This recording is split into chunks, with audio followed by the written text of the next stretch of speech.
And but I'd taken my first course, my first introduction to ICA was in 1985. I was a student of urban and regional planning and political science in Waterloo here in Ontario. Um, and an alumni lecture series.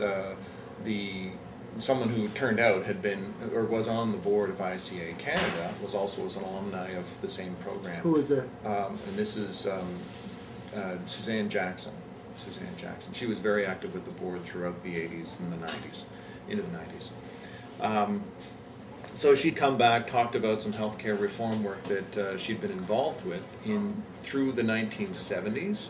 And so she told the story from a planner's perspective about how things worked and how things got off the rails, and said, and tomorrow morning, if you all come back, then we'll do a demonstration of how we got people involved in these consultations across the province. And it turned out that they'd done straight up card workshops, consensus workshops, all over the province in order to try and get ahead of some changes that the health minister had anticipated.